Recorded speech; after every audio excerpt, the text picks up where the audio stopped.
vamos entender como é que é a variação da curva dentro do cilindro. Deixa eu mostrar ela aqui. Deixa eu focar nela ali. Então, olha só, como é que é. Então, é o seguinte, aqui o que eu fiz? Eu conectei o transdutor lá e estou medindo. Então, como é que seria a variação? Instalei meu transdutor, tudo bacaninha, tudo certo. O que vai acontecer? O que vai acontecer? Na fase de compressão, pessoal, a pressão vai começar a aumentar, até chegar num valor máximo de pressão. Esse valor máximo de pressão é um ponto bem interessante de análise dessa curva, que nesse valor máximo de pressão, nós temos o ponto morto superior. Então, nós temos ali o PMS, né? Então, o PMS é exatamente este ponto de máximo aqui. Beleza, pessoal? Então, na fase de compressão, a pressão vai subindo. Nesse meu exemplo aqui, eu não me lembro que carro que era esse aqui. Eu acho que era um Onix, tá, pessoal? Não tenho certeza. Ele tá dando aqui uns 5 bar, mais ou menos. Ó. Isso aqui é a anatomia padrão da variação da pressão dentro do cilindro. Porque a anatomia padrão, pessoal, uma coisa bacana e relevante de se falar também, é que desses transdutores, o único que eu posso dizer que tem uma anatomia padrão, uma curva padrão, é a variação da pressão dentro do cilindro. Esse é o mais padrão de todos. Então, a anatomia, esta anatomia aqui, é a que normalmente você vai encontrar, né? Assim, independentemente do número de cilindros, independentemente de tudo. Essa é uma anatomia padrão. Tem alguns detalhezinhos, no diesel é um pouquinho diferente. Então, o que acontece? Então, na fase de compressão, a pressão aumenta. Na fase de expansão aqui, né? Aqui a gente colocou explosão, mas não está havendo explosão, né? Porque não tem nem vela ali, está tudo desligado. Então, na fase de expansão, o que acontece? Essa pressão começa a diminuir, até que ela chega no valor da pressão atmosférica aqui. Só que ela vai abaixo da pressão atmosférica, né? Então, dentro do cilindro, durante o vai e vem do pistão ali, eu tenho um ponto de pressão máxima e depois que o pistão começa a descer na fase de expansão ali, de explosão, né? A pressão começa a cair, ela chega na pressão atmosférica e vai abaixo da atmosférica. Então, por isso que eu tenho essa barriga aqui, né? Essa parte aqui, esse ponto aqui de pressão mínima, é uma pressão menor do que a pressão atmosférica, é um vácuo, né?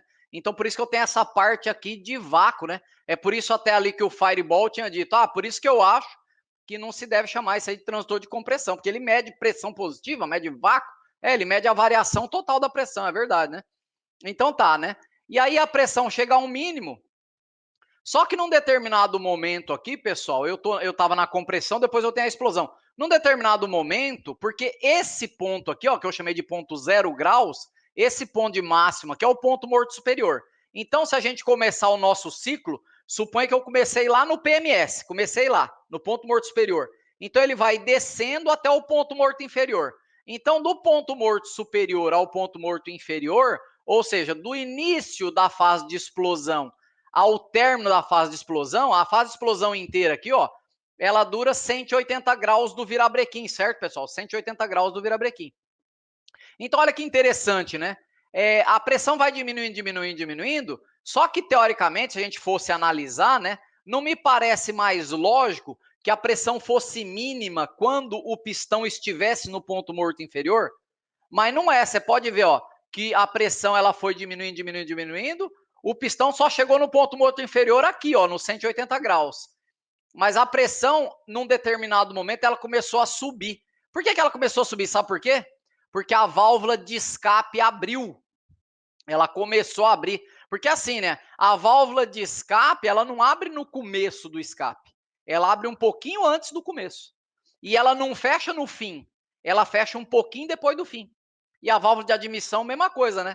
Ela abre um pouquinho antes de começar a admissão e fecha um pouco depois da admissão. Um pouco depois da admissão. Admissão, compressão. Você está me dizendo que a válvula de admissão fecha na fase de compressão? Sim, ela termina de fechar na fase de compressão. Então é assim, né? O motor não é quadrado, né? Então, quando a válvula de escape abriu aqui, a pressão começou a subir, certo?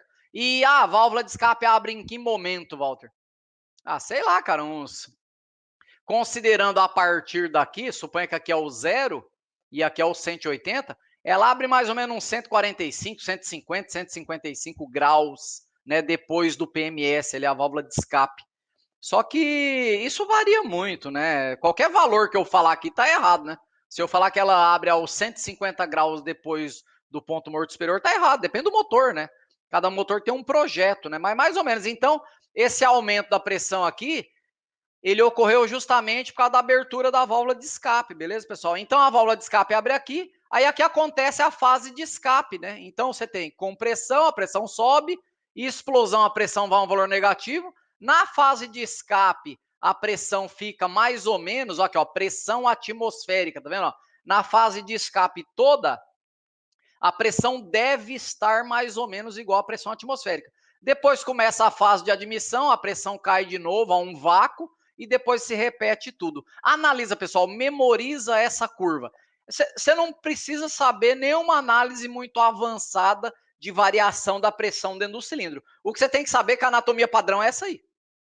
Entendeu? A anatomia padrão é essa aí. E aí começam a acontecer bizarrices quando tem algum problema no motor. Que, por exemplo, eu falei ali, né? Ah, então, peraí. Fase de compressão, explosão, fase de escape. Você vê que na fase de escape, pessoal, a pressão, ela nunca passa da pressão atmosférica, certo? Ela sempre é menor ou igual à atmosférica. Vocês estão visualizando? Ela é sempre menor ou igual à atmosférica. Compressão, explosão, escape, admissão, compressão de novo. Então, na compressão, a pressão sobe, vai ao valor máximo.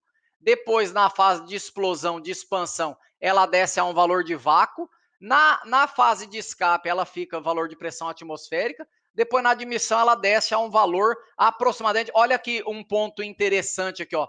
Na depressão na fase de admissão é aproximadamente igual à depressão na fase de expansão aqui, ó. Você tá vendo que a linha, o ponto de mínimo na fase de explosão é mais ou menos igual ao ponto de mínimo na fase de admissão? Isso é um ponto que você tem que considerar. Então é assim, como é que funciona esse negócio da anatomia padrão da onda? Ela tem que ter esse formato aí, memoriza isso.